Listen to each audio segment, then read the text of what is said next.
주제는 세레브럴 비너스 사이너스 스럼보시스입니다.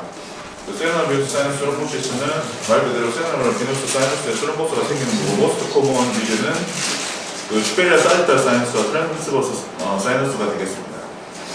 그래서 그쪽에 이제 스럼보스가 생기게 되고, 그러면 비너스 하이퍼텐션 및 비너스 컨제스션이 생기게 되고, 그걸로 인해서 브레인 스웰링이 생기게 되고, 더 진행이 되면 임팍이나 헤모리지까지 진행할 수 있습니다. 왼쪽에 있는 그림 보시면 이 그림이 이전에 그 임용철 교수님도 직접 강의하셨지만 그 비너스 드레이니지를 잘 무식도로 그린 그림이라서 잘 보시면 좋겠고, 이게 스트레이트 아트리, 이게 갈렌이고, 이게 로젠달이고, 이게 인터널 세르라베니, 그다음 인페리얼 사이트 사이닉스 되겠고, 이게 컨플루언스가 되겠고, 이게 대해서 한번 보시면 되겠습니다.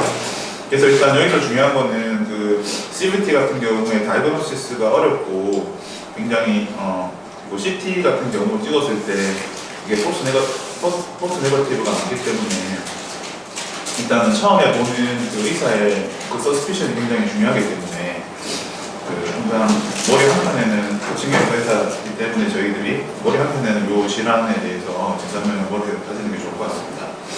그래서 요거 넘어가고, 그다음 요거는 머릿속에 기억해 두는 게 좋을 것 같습니다. 프리디스포징 팩터가 되겠고, 일단은 이렇게 좀 응고 하이퍼 코아듈레이션 그런 게 있는 경우가 되겠고, 그 다음에 드럭이 있겠습니다.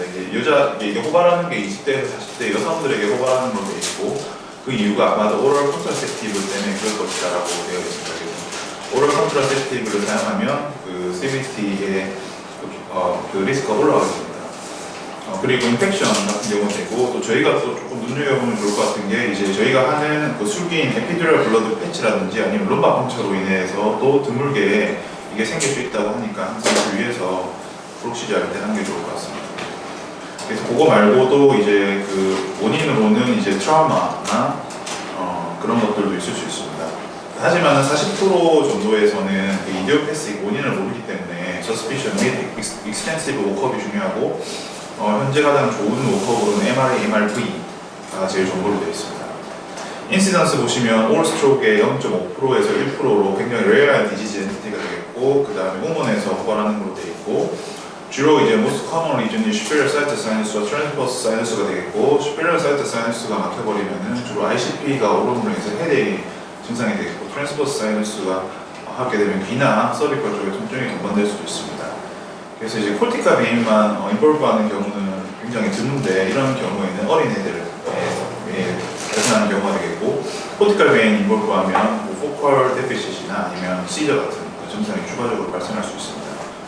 그래서 클리니컬한 프레젠테이션을 보시면 일단 헤드액이 모스트 코먼하게 되겠고, 굉장히 그 프레젠테이션이 와이드합니다. 그냥 증상이 아예 없을 수도 있고, 코마 스테이투스로 이셔를 저쪽으로 이렇게 환자를 보게 될 수도 있습니다. 그리고 프레젠테이션 자체가 서브 교탕 리셋을 하게 됩니다. 그래서 대부분 70%에 현재 있어서 데이 투 위크, 맡기고 나서 데이 투 위크의 증상이 발생하게 되겠습니다. 그래서 각 그 위치에 따라서 증상이 조금씩 다르게 되겠고, 일단 중요한 거는 저희들의 이제 서스피션이 가장 중요한 걸로 되어 있어요. 왜냐하면 그만큼 이제 진단이 좀 어렵기 때문에 하는 게 중요하고, 일단 CT로 보시면 그 non contrast CT에 있어서 이렇게 이제 하이퍼 덴스한 코드가 보이게 됩니다. 그리고 그 컨플루언스 쪽에 이제 델타 사인이 보이게 되고, 컨트라스트 CT에서는 이제 다이가 안 막혔기 때문에 안 올라가서 MD 델타 사인이 보이게 되고, 하지만은 CT로 다이그노시스 하는 CVT가 굉장히 포스 네거티브 레이트가 높기 때문에 이걸 굉장히 신뢰하면 안 되겠고, 의심을 해서 further extensive한 워크업이 필요하겠습니다. 그래서 제일 현재 가장 베스트 메소드는 MRA, MRP가 되겠고, 밑에 사진 보시면은 요거는 슈페리얼 사이트 사이너스에 스럼보스가 생김으로 인해서 헤모리지까지 발생하는 경우입니다. 그래서 요거는 스웰링까지 동반된 경우이고, 나중에 트리트먼트에서 나오겠지만 CVT 같은 경우는 굉장히 매스 이펙트라든지 굉장히 심한 헤모리지가 아닌 한에는 헤모리지가 좀 있더라도 시스템ικ한 헤파라이제이션, 코아듈레이션을 하는 걸로 되어 있습니다. 그리고 요거는 90도로 잘 그려져 있는 그림인데, 보통 이쪽에 이제 스웰링이 생기는 거고, 만약에 슈페리얼 사이트 사이너스 쪽에 막히게 되면은 이쪽에 스웰링에는 헤모리지가 생기게 되고, 서비컬 쪽에 비너스 브레인, 라파베인 쪽에 스럼보스가 생기면 이쪽에 문제가 생기고, 그 다음에 스트레이트 아트리라든지 딥 라인 쪽에 베이저 갱글 그쪽에 리전이 스웰링이라든지 헤모리전이 임팩이 생기기 때문에 그래서 요건 같은 경우는 라페베인이고 요거는 스트레이트 아트리에 막혀서 살라무스 쪽에 이제 헤모리즈 및 브레인 스웰링이 생기는 케이스입니다. 그래서 세레브럴 엔지오그래피가 가장 확실한 진단법이긴 한데 현재 이거를 바로 사용하지 않고 있고 인디케이션은 이제 뭔가 인터벤션이 필요할 경우 혹은 그 다음에 MR을 찍었지만은 다이건스가 불충분하다 그럴 경우에 이제 추가로 찍게 되고 하게 되고 진행을 하게 되고 코티칼 베인 인벌먼트 하는 경우에 만약에 엔지오그래피를 하게 되면은 이렇게 포커스 라인이 보이게 됩니다. 이거는 컨트라스트 MD delta. 그 다음에 덴스크레니아 도플러 울트라 소노그래피 같은 경우에는 리틀 베네핏으로 되어 있고 만약에 환자분이 증상이 더 심해진다든지 심통이 다시 리커하게 되면은 추가적으로 팔로우로 CTV나 아니면 MRV를 찍어야 합니다.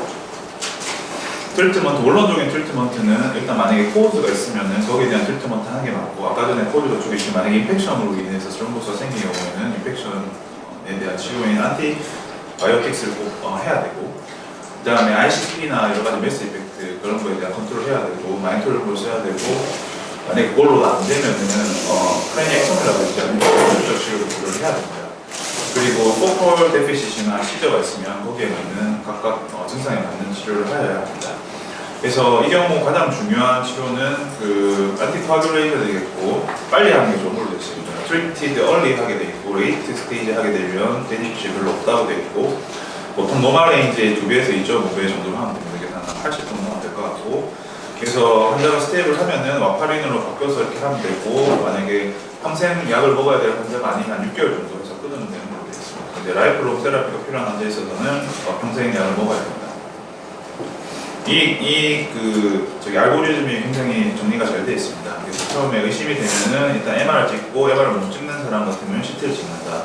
그래서 만약에 이걸로 진단이 안 되면은 다른 원인에 대한 감별 진단을 해야 되고 그러면 바로 안티코아귤레이션을 하게 됩니다. 그래서 스테이블한 상태로 내추럴 코스가 굉장히 괜찮으면은 이제 와파린으로 바꾼다든지 그렇게 하면 되고 해도 이제 보존되지 않고 단조합니다. 그러면 또 추가로 검사를 해서 만약에 메스 이펙트가 있다 그러면 수술을 하게 되고 메스 이펙트가 없다 그러면은 이제 스롬벡톰이나 그런 엔도바스큘러한 그런 트리트먼트를 고려를 해보게 됩니다. 케이스 보시겠습니다. 이거는 이제 트랜스버스 사이너스 쪽에 스롬보가 생긴 경우이고 그리고 스롬보라이틱스 같은 경우에는 아직까지 연구가 했을 때 이제 큰 이득은 있는 연구는 아직까지 밝혀지지 않았고 그다음에 인터벤션으로 이제 스롬보라이틱스를 인퓨전 한다든지 아니면 스롬벡톰을 한다든지 아니면 발륨 엔지오플라스티를 할 수도 있습니다. 인디케이션은 이제 아까도 알고리즘에 있었지만은 안티코아귤레이션 파링을 쭉 썼는데도 환자의 증상이 좋아지지 않고 더 나빠지는 경우에 고려를 하게 되고 처음에 이니셜 때 이제 코마 멘탈리스다 그러면 고려를 해보게 되고 해보게 됩니다. 요거는 인터벤션 케이스입니다. 요거는 스트레이트 아트리에 스롬벡토미를 하고 스텐트를 한 케이스입니다. 그다음 수술 같은 경우에는 아까 전에 메스 이펙트가 너무 심하다. 저희 같은 경우에 임현철 교수님 환자 중에 김화라고 산부인과 환자 같은 경우에는 교수님이 안티코아귤레이션 안 쓰셨는데 제 생각에는 아마 화가 안 좋아질 수 있기 때문에 혹시 수술이나 이런 걸 하게 되면 파렌 쓰면서 곤란하니까 아마 안 쓰신 것 같습니다. 그 다음에 아웃컴을 보시면은 최근에 이제 모텔리티는 20%가 안 된다. 또 돼 있고 그 다음에 프로게노스와 관련 있는 게 안 좋은 것만 좀 보시면 될 것 같습니다. 처음에 당연히 이제 멘탈 스테이트는 안 좋으면 안 좋은 걸로 돼 있고 이제 세레벨럼 시스템, 비너스 시스템 쪽에 있다든지 아니면은 힙한 비너스 시스템이 있으면은 안 좋은 걸로 돼 있고 그 이유는 아까 전에도 당연한 얘기긴 한데 힙하게 있으면 이제 베이잘 갱글이나 살라무스 이쪽에 인볼브 하니까 안 좋은 거고 세레벨럼 같은 경우에 생기면 이제 갑자기 막혀가지고 ICP가 확 오르기 때문에 안 좋은 겁니다.